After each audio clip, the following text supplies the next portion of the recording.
बस अब और दखल नहीं। रोशनी, तुम तो जानती ही हो पिताजी के जाने के बाद माँ कितनी अकेली हो गई है, और ऊपर से अब उनकी तबीयत भी ठीक नहीं रहती। तो मैं सोच रहा हूँ कि अब माँ जी को इस घर में ले आता हूँ। माँ इस घर में हमारे साथ रहेगी तो गोलू के साथ उनका दिल लगा रहेगा, गोलू को भी दादी का प्यार मिल जाएगा और तुम्हें भी उसे संभालने में कोई परेशानी नहीं होगी। रोशनी, बस मुझे तुमसे यही कहना है कि मेरी मम्मी को भी अपनी ही माँ समझना, उन्हें कभी सास मत समझना। पिताजी के जाने के बाद उनकी जिंदगी में एक खालीपन सा आ गया है। मुझसे वादा करो कि तुम उस खालीपन को भरने में मेरी मदद करोगी। अपनी माँ के लिए चिंतित सौरभ ने अपनी पत्नी रोशनी से कहा। हालांकि सासू माँ के साथ रहने की रोशनी की बिल्कुल भी इच्छा नहीं थी, लेकिन अपने पति की मात्र भक्ति को देखकर वह कुछ बोल न पाई। बस एक फीकी सी मुस्कुराहट के साथ उसे मूक स्वीकृति दे दी। अगले दिन सौरभ अपनी माँ सीमा जी का सामान पैक करवाकर उन्हें अपने साथ घर ले आया। माँ, बस एक बात का याद रखिएगा कि ये घर मेरे और रोशनी से पहले आपका है। इस घर में वही होगा जो आप चाहेंगी। सौरभ की बातें सुनकर जहां सीमा जी को अपने बेटे पर गर्व हो आया, वहीं रोशनी अंदर ही अंदर जल भुन रही थी। सीमा जी ने आते ही रसोई घर का सारा काम संभाल लिया। रोशनी भी अब घर के काम से निश्चिंत हो गई थी। रोशनी का मायका शहर में ही था, लेकिन यह सोचकर कि उसके पति का खाना कौन बनाएगा, रोशनी अपने मायके रहने नहीं जा पाती थी। लेकिन अब सीमा जी के आने के बाद रोशनी अपने बेटे को लेकर कुछ दिन के लिए मायके रहने चली गई। चलो, एक बात तो अच्छी हो गई जो तुम्हारी सास यहाँ रहने आ गई। अब तुम किसी भी समय और कितने भी दिनों के लिए हमारे पास रहने आ सकती हो। मायके पहुंची रोशनी से उसकी माँ ने कहा, हाँ माँ, वो तो ठीक है, लेकिन तुम्हारा दामाद तो पूरा श्रवण कुमार है, अपनी माँ का तो हद से ज्यादा ख्याल रखते हैं। बेटा, तुम्हारी सास बहुत सीधी बनती है। यह सीधापन दिखाकर ही उन्होंने तुम्हारे पति को मुट्ठी में किया हुआ है। लेकिन तुम उनके इस माया जाल में बिल्कुल मत फंसना, नहीं तो वो तुम्हें भी अपनी उंगलियों पर नचाएंगी। इसलिए अपनी सास से जरा होशियार ही रहना, और ज्यादा परेशान करें तो उन्हें अपने घर चलता कर देना।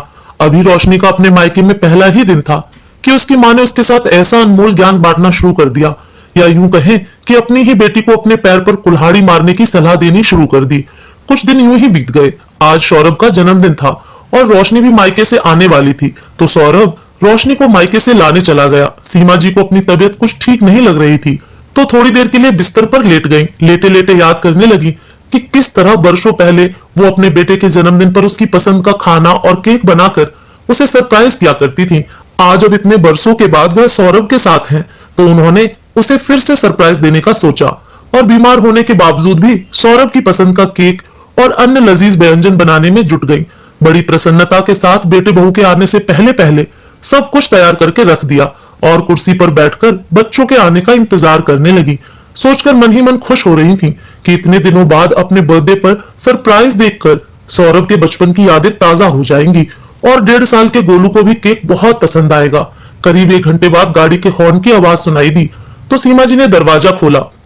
सौरभ और रोशनी गाड़ी में से बैग तथा अन्य सामान निकाल रहे थे, तो सीमा जी गोलू को उठाकर अंदर ले आई। इतने दिनों बाद गोलू से मिलकर सीमा जी के चेहरे पर अलग ही मुस्कान थी। बेटा बहू जैसे ही अंदर आए तो हैरान हो गए। घर खाने की खुशबू से महक रहा था। सौरभ बाथरूम से हाथ मुंह धोकर आया तो इतने में सीमा जी फटाफट रसोई घर से केक उठाकर ले आई और सारा खाना टेबल पर लगा दिया, और सौरभ के आते ही बोली, जन्मदिन मुबारक हो बेटा, जुग जुग जियो।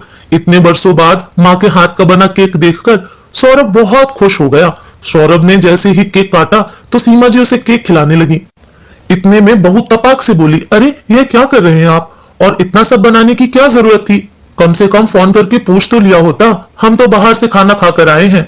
बहू की बात सुनकर सीमा जी कुछ हैरान सी हो गई, तो सौरभ बोला, माँ वो बात यह है कि रोशनी के भाई बहन पार्टी की जिद कर रहे थे, इसलिए हम लोगों ने बाहर ही खाना खा लिया। लेकिन माँ, बाहर आपके हाथ के खाने जैसा स्वाद कहाँ, मुझे तो ये खाना देखकर दोबारा भूख लग रही है। सौरभ ने केक का टुकड़ा मुंह में डालते हुए कहा, तो सीमा जी ने खुश होकर प्लेट में खाना परोस दिया। जैसे ही सीमा जी गोलू को थोड़ा सा केक खिलाने लगी तो बहू ने गोलू को झट से उठा लिया। नहीं माँ, हमने गोलू को भी खाना खिला दिया था, उसका पेट भरा हुआ है, अब यदि ज्यादा खाएगा तो कहीं तबीयत खराब ना हो जाए, और मुझे भी भूख नहीं है। कहते हुए बहू गोलू को लेकर कमरे में चली गई, लेकिन सौरभ ने भूख ना होते हुए भी अपनी माँ का दिल रखने के लिए एक चपाती खा ली।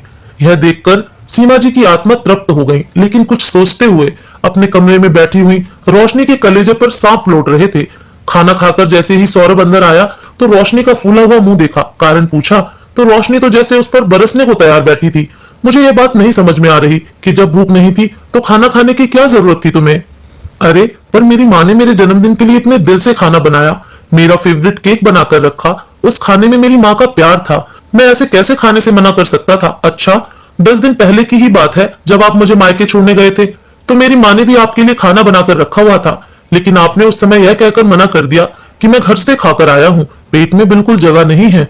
और यहाँ अपनी माँ के हाथ का बनाया खाना खाने के लिए पेट में जगह बन गई, तो इसका मतलब मेरी माँ के लिए कोई कद्र नहीं आपके दिल में, उनके खाने की भी थोड़ी इज्जत रख ली होती। रोशनी की बात सुनकर सौरभ भड़क उठा। किस बात को कहां ले जाती हो, कुछ समझ नहीं आता। मैं तुम्हारे परिवार के साथ ही पार्टी करने गया था और यहाँ सुबह से मेरी माँ की तबीयत खराब थी, लेकिन फिर भी उन्होंने मेरे जन्मदिन को खास बनाने के लिए इतना सब इंतजाम करके रखा। हम बाहर से पार्टी करके आए, इस पर भी उन्हें कोई ऐतराज नहीं। यदि मैंने उन्हें खुश करने के लिए थोड़ा सा खाना खा लिया तो इसमें तुम्हारे परिवार की बेइज्जती कहां से हो गई। तुम्हें तो केवल अपनी माँ की ही खुशी की फिक्र है, लेकिन मेरी माँ पर क्या गुजरेगी यह तो तुमने नहीं सोचा। इतनी बात तो तुम्हारी माँ को भी समझ में आनी चाहिए कि वो हमारी खुशी में ही अपनी खुशी देखें। यदि एक दिन उनके हाथ का बनाया खाना नहीं खाते तो कोई आसमान तो नहीं टूट पड़ता। दोनों पति पत्नी एक दूसरे के ऊपर जोर जोर से चिल्ला रहे थे और यह बातें सीमा जी को बाहर तक सुनाई दे रही थी। बहस खत्म होने का नाम ही नहीं ले रही थी और इधर सीमा जी यह देखकर हैरान थी कि उनकी बहू के दिल में उनके लिए कितना जहर भरा हुआ है, क्योंकि आज तक उन्होंने अपने बेटे बहू की जिंदगी में कभी हस्तक्षेप नहीं किया था। बेटे की शादी करने के बाद जब रोशनी उनके घर आई थी तो उन्हें ऐसा लगा था कि उनके जीवन में बेटी की कमी पूरी हो गई है। उन्होंने रोशनी को कभी बहू समझा ही नहीं था, लेकिन इस पर भी वह खुश नहीं थी। यह सोचकर सीमा जी बहुत उदास हो गई, मन ही मन सोचने लगी कि बेटे की बात मानकर यहाँ क्यों चली आई। खैर जैसे तैसे मामला शांत हुआ। कुछ ही दिन बीते कि बहू रोशनी सीमा जी के पास आई और बोली, माँ जी विदेश से मेरे बड़े भैया और भाभी आए हुए हैं, तो मैंने आज रात उन्हें खाने पर बुलाया है। उनके साथ साथ मेरे परिवार के सभी लोग भी रात को घर पर आ रहे हैं।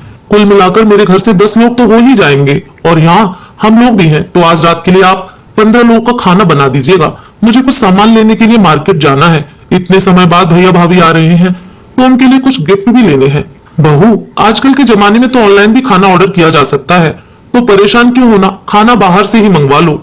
माँ जी आप तो जानती ही हैं कि मेरे पिताजी की तबीयत खराब रहती है और बाहर का खाना उनके लिए ठीक नहीं है, और फिर मेरे भैया भाभी क्या सोचेंगे कि अपने घर पर बुलाया और अपने हाथ का बना खाना भी ना खिलाया। तुम्हारी बात ठीक है बहू, यदि घर का बना खाना इतना ही जरूरी है तो मैं खाना बना देती हूँ। डिनर की तैयारी करने के लिए सीमा जी दोपहर से ही काम में जुट गई। बिना रुके लगातार काम करते रहने से कमजोरी महसूस होने लगी। फिर भी यह सोचकर काम में लगी रही कि अगर बैठ गई तो खाना नहीं बन पाएगा, लेकिन थोड़ी ही देर में उन्हें चक्कर आने लगे तो जाकर सोफे पर बैठ गई। तब तक सौरभ भी आ चुका था। अपनी माँ की ऐसी हालत देखकर तुरंत उन्हें चेकअप के लिए ले गया तो पता चला कि बीपी लो हो गया था। माँ की तबीयत बिगड़ी हुई देखकर सौरभ ने रोशनी को प्रोग्राम कैंसिल करने के लिए कह दिया। 2 घंटे बाद जब तबीयत कुछ ठीक हुई तो सौरभ अपनी माँ को लेकर घर आया। रोशनी ने अपने परिवार के लोगों के आने का प्रोग्राम तो कैंसिल कर दिया, लेकिन अगले दिन रोशनी ने अपनी सासू माँ को खूब खरी खोटी सुनाई। ऐसा कौन सी बीमारी थी सासू माँ जो 2 घंटे में ही ठीक हो गई? साफ साफ क्यों नहीं कहती कि मेरे परिवार वालों का इस घर में आना आपको पसंद नहीं है, इसलिए आप बीमारी का नाटक कर रही थी। इस पर सासू माँ ने कहा, बेटा मेरी तबीयत सच में खराब थी, मैं भला नाटक क्यों करूंगी। लेकिन रोशनी ने अपनी सासू माँ का यकीन नहीं किया। उसके बाद तो उसने उनसे सीधे मुंह बात करना भी छोड़ दिया। बहू के व्यवहार से कभी कभी तो सीमा जी का उस घर में दम घुटने लगा था। कई बार अपने बेटे सौरभ को अपने पुराने घर वापस ले जाने के लिए कह चुकी थी, पर सौरभ उन्हें वापस जाने नहीं देना चाहता था और हमेशा टाल मटोल कर देता था। लेकिन गोलू अपनी दादी के साथ काफी घुल मिल गया था। उसे दादी का साथ बहुत अच्छा लगता था, तो रात को भी माखन चोर की कहानियां सुनते सुनते अपनी दादी के पास ही सो जाता था। सीमा जी गोलू के सहारे ही अपना समय काट लेती थी। एक दिन रोशनी बाजार में खरीदारी के लिए गई हुई थी तो गोलू को दादी के पास ही छोड़कर गई।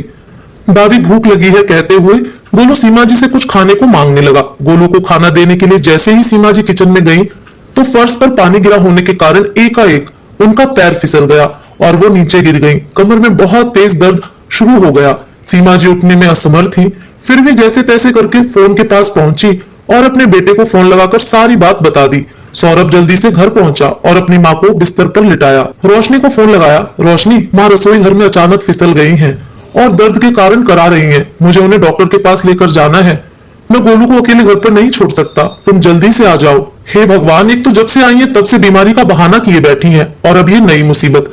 न जाने ये माँ बेटे मुझे चैन से जीने भी देंगे या नहीं। मन ही मन बुड़बुड़ाते हुए रोशनी घर पर आ गई डॉक्टर को दिखाया और जांच करवाई तो डॉक्टर ने बताया कि उनकी मांसपेशियों में खिंचाव आ गया है। लेकिन चिंता की कोई बात नहीं है। डॉक्टर ने कुछ समय के लिए उन्हें बेड रेस्ट करने की सलाह दी। डॉक्टर की बात सुनकर सौरभ को कुछ तसल्ली हुई। उसने अपनी पत्नी को मां का ख्याल रखने के लिए सख्त हिदायत दी और एक काम वाली बाई भी लगा दी ताकि मां का ख्याल रखते हुए रोशनी पर बाकी कामों का बोझ ना पड़े।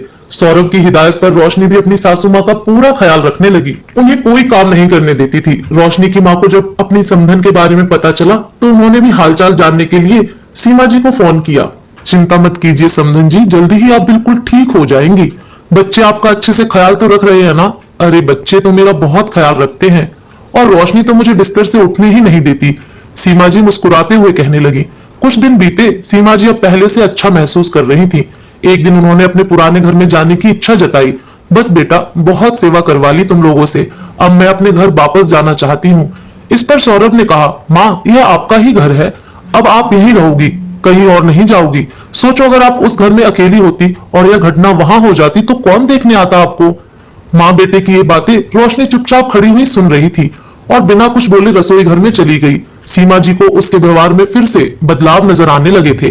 रविवार के दिन रोशनी को किटी पार्टी में जाना था। सौरभ घर पर ही था तो रोशनी ने अपने बेटे गोलू को सौरभ के पास ही बिठा दिया। गोलू सौरभ को ज्यादा परेशान न करे इसलिए मोबाइल फोन में गेम लगाकर उसके हाथ में थमाकर पार्टी के लिए चली गई। अपने बेटे को फोन लगाकर देते हुए उसे यह ख्याल भी नहीं आया कि उसका मोबाइल अब अनलॉक हो चुका है और कोई भी उसके मोबाइल में मैसेज पढ़ सकता है। काफी देर से गोलू मोबाइल पर गेम खेल रहा था। जब तक गोलू मोबाइल देखता था तब तक खुश रहता था, लेकिन सौरभ ने जैसे ही उसके हाथ से मोबाइल लिया तो वह रोने लगा। तो सौरभ गोलू के साथ बातें करने लगा। गोलू के साथ हंसते बतियाते सौरभ ने देखा कि रोशनी के मोबाइल पर लगातार मैसेज आ रहे हैं। रोशनी कभी भी अपना मोबाइल अनलॉक नहीं छोड़ती थी और ना ही कभी सौरभ की दिलचस्पी होती थी यह जानने की कि रोशनी अपने मायके वालों से क्या बातें करती है। मोबाइल बार बार बज रहा था तो सौरभ की नजर एक मैसेज पर पड़ गई। रोशनी, तेरी सासू माँ ने वापस घर जाने के बारे में कुछ सोचा या नहीं? मुझे तो चिंता हो रही है मेरी बच्ची कि कहीं अपनी सास की सेवा करते करते तू ही बीमार ना हो जाए। पहले तो हम जब मर्जी तेरे घर आ जाते थे, लेकिन जब से तेरी सासू माँ घर आई है मैं तो तुझसे फोन पर भी बात ढंग से नहीं कर पाती। जैसे ही वह थोड़ी ठीक होने लगे उन्हें वापस अपने घर भेज देना। इस सास नाम की मुसीबत को अब और ज्यादा झेलने की जरूरत नहीं है। और अब अगर वो श्रवण कुमार उन्हें जाने से रोके तो मायके जाने की धमकी दे देना। सौरभ ने जैसे ही रोशनी की मम्मी का मैसेज पढ़ा उसे तो जैसे अपनी आंखों पर विश्वास ही नहीं हुआ। सामने इतनी चिकनी चुपड़ी बातें करने वाली उसकी सास के दिल में उसकी माँ के लिए इतनी कड़वाहट भरी हुई थी। यह सोचकर उसे बड़ा ताज्जुब हुआ और उससे भी ज्यादा बड़ी हैरानी उसे अपनी पत्नी द्वारा लिखे हुए मैसेज पढ़कर हुई। माँ क्या बताऊं, जब से मेरी सास बीमार पड़ी है मेरे सिर पर तो मुसीबत ही पड़ गई है। तुम्हारे कहने पर मैंने उनसे सीधे मुंह बात करना भी छोड़ दिया था और कुछ दिनों पहले तक तो कह भी रही थी कि मुझे घर वापस जाना है, लेकिन जब से उन्होंने बिस्तर पकड़ा है यह उम्मीद भी कम बची है। ना जाने मुझे कब आजादी मिलेगी इस सास रूपी बोझ से। सौरभ की हैरानी अब गुस्से में तब्दील हो चुकी थी। वह रोशनी के आने का इंतजार करने लगा। जैसे जैसे उसका इंतजार बढ़ता जा रहा था उसका गुस्सा 7वें आसमान तक पहुंचता जा रहा था। इस बीच सौरभ ने सारा मामला अपनी माँ के सामने भी स्पष्ट कर दिया। सौरभ की बातें सुनकर उसकी माँ ने कहा, बेटा तुम बहू को कुछ मत कहना, यह सब मेरे कारण ही हो रहा है। तुम मुझे मेरे घर छोड़ दो, सब कुछ ठीक हो जाएगा। जैसे ही रोशनी घर आई सौरभ ने उसे उसका मोबाइल दिया। सौरभ के हाथ से मोबाइल लेते हुए रोशनी को याद आया कि मोबाइल पर तो उसकी माँ के मैसेज आते हैं, कहीं सौरभ ने उन्हें पढ़ तो नहीं लिया। उसे थोड़ा डर लगा, लेकिन सौरभ के चेहरे पर गुस्सा नहीं था। इसका मतलब सब ठीक है। रोशनी को इस बात की तसल्ली हुई। उसी समय सौरभ ने कहा, चलो रोशनी आज तुम्हारे मायके चलते हैं। अपनी माँ के घर जाने की बात सुनते ही रोशनी जल्दी से तैयार होकर गोलू को उठाकर आ गई। रविवार का दिन था इसलिए सभी लोग घर पर ही थे। बेटी दामाद को आया देखकर रोशनी के पिता ने कहा, अरे सौरभ जी आए हैं, कुछ चाय नाश्ता तो लेकर आओ। सौरभ ने बड़ी विनम्रता से कहा, नहीं ससुर जी, मैं तो बस आपकी अमानत आपको लौटाने आया हूँ। सौरभ की बात सुनकर सब लोग हैरान हो गए। कौन सी अमानत? ससुर जी आप अपनी बेटी को अपने पास ही रखिए, मेरे घर में अब उसकी कोई जगह नहीं है। यह सुनकर रोशनी बोली, तुम्हारी हिम्मत कैसे हुई मेरे साथ ऐसा करने की? साफ साफ बताओ बेटा, बात क्या हुई है? ससुर जी ने हैरानी से पूछा तो सौरभ बोला, ससुर जी यह बात आप सासू माँ और अपनी बेटी से पूछे तो बेहतर होगा। रोशनी की माँ हैरानी से सौरभ की तरफ देखने लगी और गुस्से में बोली, दामाद जी आखिर आपको समस्या क्या है, कुछ बताएंगे? समस्या तो आप हैं सासू माँ, जो अपनी बेटी का घर बसने नहीं देना चाहती। अपनी पोल खोलते देखकर सासू माँ ने चुप रहना ही बेहतर समझा। तुम्हारी हिम्मत कैसे हुई मेरी माँ से इस तरह बात करने की? रोशनी गुस्से में चिल्लाई। रोशनी, इसमें गलत क्या है? तुम भी तो अपनी सास से इसी तरह बात करती हो। मैंने ऐसा कब कहा तुम्हारी माँ के बारे में? तो ठीक है, फिर आज दूध का दूध और पानी का पानी हो ही जाने दो। ससुर जी, रोशनी से कहिए अपना मोबाइल अनलॉक करे। यह सुनते ही रोशनी हड़बड़ा गई और मोबाइल अनलॉक करने से मना कर दिया, लेकिन अपने पिता द्वारा जोर दिए जाने पर उसे मोबाइल खोलकर देना पड़ा। सौरभ ने वह सारे संदेश अपने ससुर जी को दिखाए जो रोशनी और उसकी माँ ने एक दूसरे को भेजे हुए थे। मैसेज पढ़कर ससुर जी की हैरानी का ठिकाना न रहा। ससुर जी, सासू माँ यही बैठे बैठे हमारे घर पर पूरा कंट्रोल रखती हैं। यह बात कहाँ तक सही है? अपनी बेटी को सही बात समझाने की बजाय घर में कलेश कैसे करना है यह सिखाना कहाँ तक सही है? रोशनी और उसकी माँ की मैसेज पढ़कर ससुर जी का चेहरा गुस्से से लाल हो रहा था और परिवार के सभी लोगों की हैरानी भरी नजरों से उन दोनों पर ही टिकी थी। जब सारा मामला स्पष्ट हो गया तो रोशनी और उसकी माँ की आंखें शर्म से झुक गई। अब रोशनी से भी कुछ कहते ना बनता, क्योंकि अब सभी को रोशनी और उसकी माँ की करतूतों के बारे में पता चल चुका था। रोशनी के पिता ने उसकी माँ को गुस्से से फटकार लगाते हुए कहा, कुछ तो शर्म की होती, तुम्हारी इन्हीं हरकतों के कारण हमारी एक बेटी तो पहले ही तलाक लेकर घर पर बैठी है और अब तुम दूसरे का घर भी तोड़ने चली थी। और रोशनी, तुमने आइंदा कभी कोई ऐसी हरकत द्वारा की तो मुझसे बुरा कोई नहीं होगा। ससुर जी ने सौरभ के आगे हाथ जोड़ते हुए कहा, माफ करना बेटा, हमें तो लगा था कि हमारी बेटी अपने घर में सभी को बहुत खुश रखती है, अपनी सास की बहुत इज्जत करती है, लेकिन यहाँ तो कुछ और ही चल रहा था। अच्छा हुआ बेटा, आपने समय रहते इन सब बातों से हमें अवगत करा दिया। अपने ससुर जी को हाथ जोड़े देख सौरभ ने बड़ी विनम्रता से कहा, माफ करना पिताजी, किसी की बेइज्जती करना मेरा मकसद नहीं था, लेकिन जब मैंने अपनी माँ के खिलाफ साजिश होते देखा तो मैं खुद को रोक नहीं पाया। बेटा सौरभ, अब एक काम और कीजिए, हमारा मान रखते हुए आप रोशनी को अपने घर वापस ले जाइए। अपने ससुर जी के कहने पर सौरभ रोशनी और बेटे को लेकर अपने घर की तरफ चल दिया। थोड़ी देर बाद रोशनी के पिताजी भी रोशनी की माँ को लेकर घर पर आ गए। रोशनी ने अपनी सासू माँ के साथ किए जाने वाले व्यवहार के लिए उनसे माफी मांगी, तो रोशनी की माँ ने भी अपनी समधन से माफी मांगते हुए भविष्य में उनके परिवार में बेवजह दखल न देने का आश्वासन दिया। तो दोस्तों, आपको ये कहानी कैसी लगी कमेंट करके